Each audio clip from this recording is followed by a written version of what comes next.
आज टॉपिक है भारतीय संविधान की प्रमुख विशेषताएं, main characteristic of Indian constitution. प्रत्येक संविधान के अपने कुछ विशिष्ट लक्षण होते हैं जिनके आधार पर उसे विश्व के अन्य संविधानों से पृथक किया जाता है। यद्यपि भारतीय संविधान में विश्व के सभी कार्यशील संविधानों की प्रमुख विशेषताओं को समाहित किया गया है, फिर भी इसकी कुछ प्रमुख विशेषताएं हैं जो निम्न प्रकार से हैं। पहला है विश्व का विशालतम संविधान। विश्व का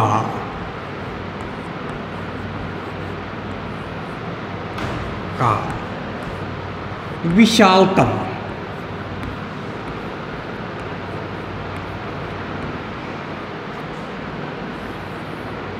संविधान।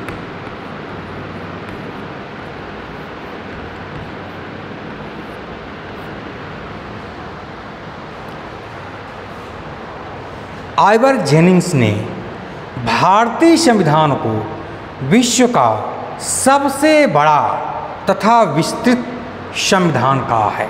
किसने? Ivor Jennings. Ivor Jennings. Ivor Jennings ने भारतीय संविधान को विश्व का सबसे बड़ा तथा विस्तृत संविधान कहा है। संविधान की विशेषता के परिणाम स्वरूप उत्पन्न होने वाली दुरूहता के कारणों से आलोचकों ने इसे वकीलों का स्वर भी कहा है। भारतीय संविधान की आलोचना करते हुए इसे वकीलों का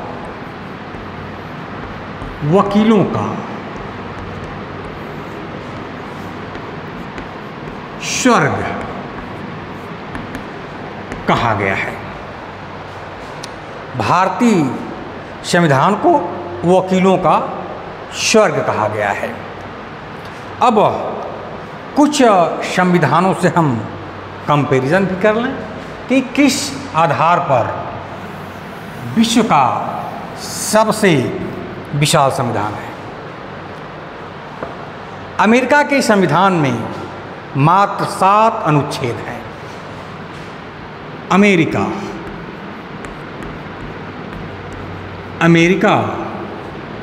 के संविधान में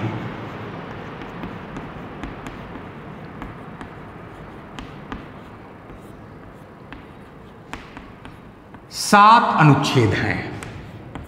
7 अनुच्छेद अमेरिका के संविधान में 7 अनुच्छेद हैं। ऑस्ट्रेलिया के संविधान में 128। ऑस्ट्रेलिया के संविधान में 128 अनुच्छेद हैं। कनाडा के संविधान में 147 अनुच्छेद है। कनाडा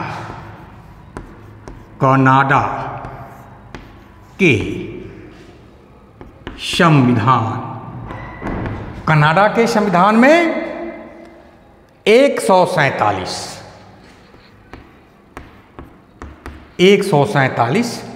अनुच्छेद हैं।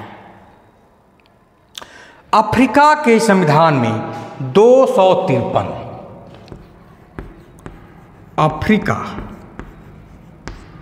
अफ्रीका के संविधान में 253 अनुच्छेद हैं, जबकि भारत के मूल संविधान में 395 अनुच्छेद थे।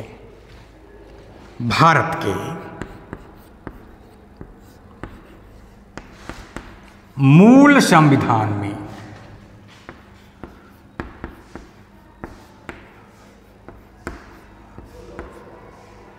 तीन 395 अनुच्छेद थे। इस प्रकार भारत का संविधान जो है विस्तृत है और मूल भारतीय संविधान में 22 भागों में विभाजित किया गया था और जिसमें 395 अनुच्छेद थे और 8 अनुसूचियां थीं। भारत के मूल संविधान में 22 भाग थे, 395 अनुच्छेद थे और 8 अनुसूचियां थीं, जबकि वर्तमान में भारतीय संविधान में कुल 448 अनुच्छेद हैं, 25 भाग हैं और 12 अनुसूचियां हो गई हैं। दूसरी विशेषता क्या है भारत के संविधान की? मूल अधिकारों की घोषणा। मूल अधिकारों की घोषणा। मूल अधिकारों की घोषणा। मूल अधिकारों की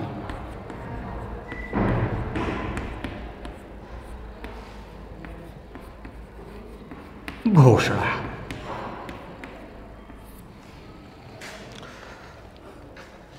भारतीय संविधान के भाग 3 में 6 मौलिक अधिकारों की घोषणा की गई है। भारतीय संविधान में मूल अधिकारों की अवधारणा को अमेरिकी संविधान से लिया गया है। भाग 3 को भारतीय संविधान का मैग्ना कार्टा कहा जाता है, लेकिन भारत के मूल संविधान में नागरिकों को 7 मूल अधिकारों की गारंटी दी गई थी, जिसमें संपत्ति का अधिकार भी था, परंतु 44वें संविधान संशोधन अधिनियम 1978 44वें संविधान संशोधन अधिनियम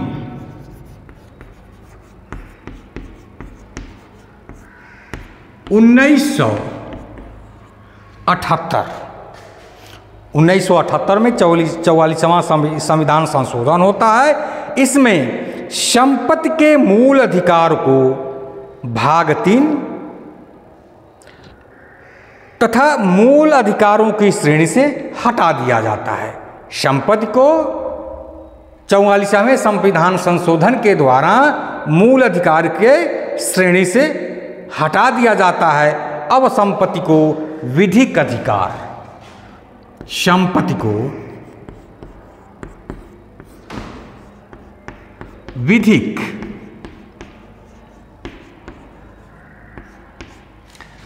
अधिकार, अब संपत्ति को विधिक अधिकार की श्रेणी में रखा गया है। अब कहां पर रखा गया? विधिक अधिकार के रूप में अनुच्छेद 300 को, अनुच्छेद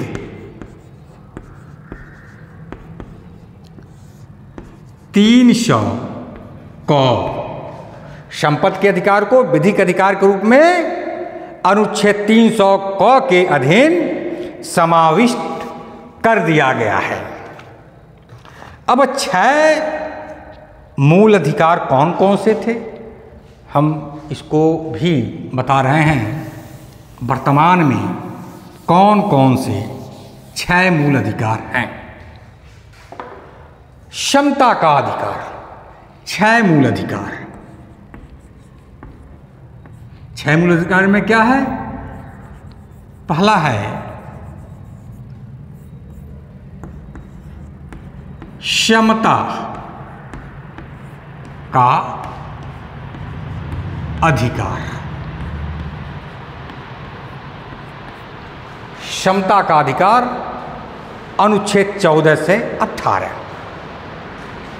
अनुच्छेद 14 से 18 में समता का अधिकार है, स्वतंत्रता का अधिकार,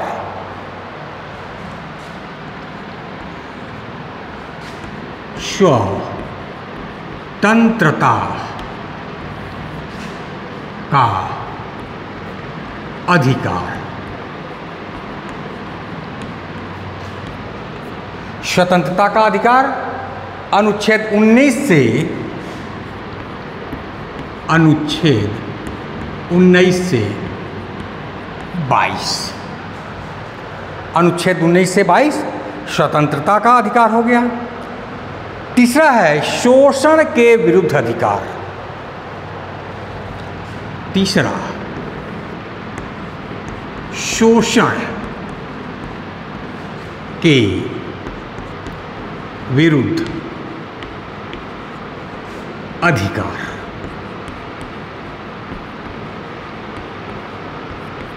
अनुच्छेद 23 से 24 शोषण के विरुद्ध अधिकार, अनुच्छेद 23 से 24। चौथा है धार्मिक स्वतंत्रता का अधिकार।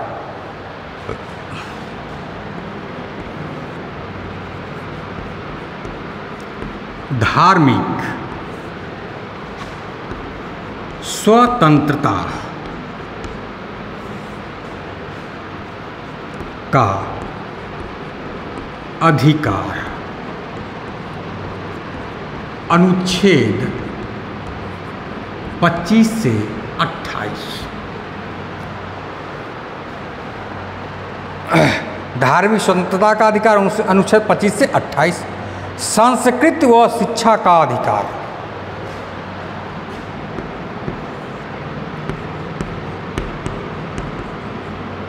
संस्कृति व शिक्षा का अधिकार, अनुच्छेद 29 से 30।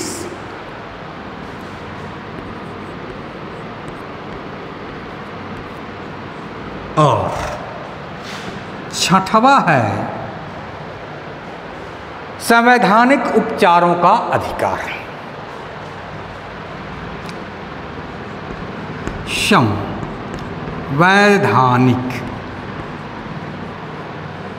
संवैधानिक उपचारों का अधिकार।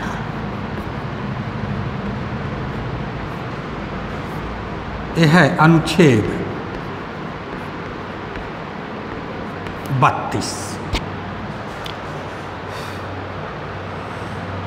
ये सभी भारतीय संविधान में मूल अधिकार हैं। राज्य के अब दूसरी विशेषता क्या है? राज्य के नीति निदेशक तत्व।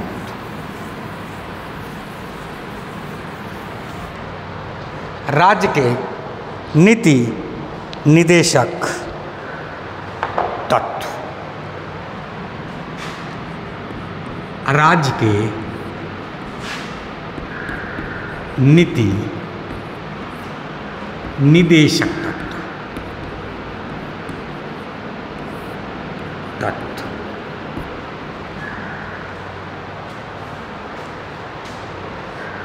राज्य के नीति निदेशक तत्व। भारतीय संविधान का भाग 4 नीति निदेशक तत्वों के बारे में प्रावधान करता है। राज्य के नीति निदेशक तत्वों की अवधारणा आयरलैंड से ली गई है। राज्य के नीति निदेशक तत्व की अवधारणा आयरलैंड से ली गई है।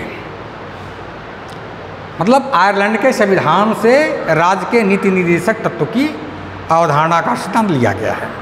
नीति निदेशक तत्व राज्य के प्रति निर्देश है और इन्हें पूरा करना राज्य का कर्तव्य है। भारतीय संविधान की प्रस्तावना में प्रकल्पित कल्याणकारी राज्य की स्थापना हेतु निदेशक तत्वों का अनुपालन आवश्यक है।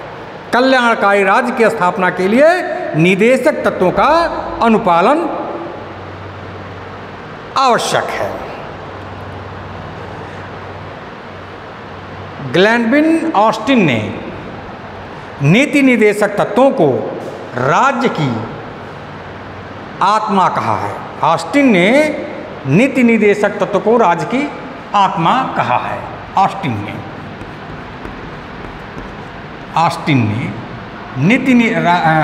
राज्य की आत्मा कहा है। आत्मा किसे? राज्य के नीति निदेशक तत्व को।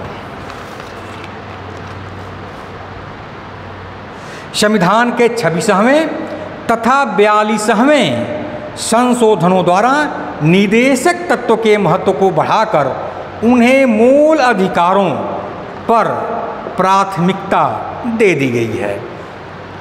संविधान के 26वें तथा 42वें संशोधनों द्वारा निदेशक तत्वों के महत्व को बढ़ा दिया गया है और उन्हें मूल अधिकारों पर प्राथमिकता दे दी गई है।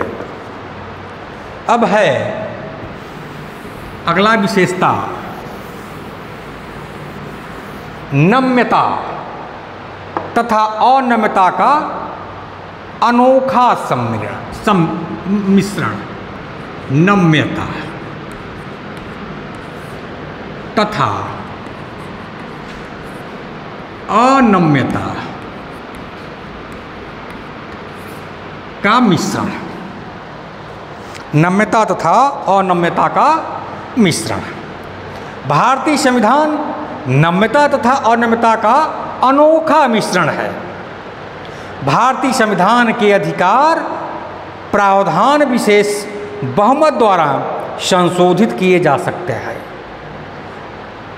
भारतीय संविधान के अधिकार प्रावधान विशेष बहुमत द्वारा संशोधित किए जा सकते हैं।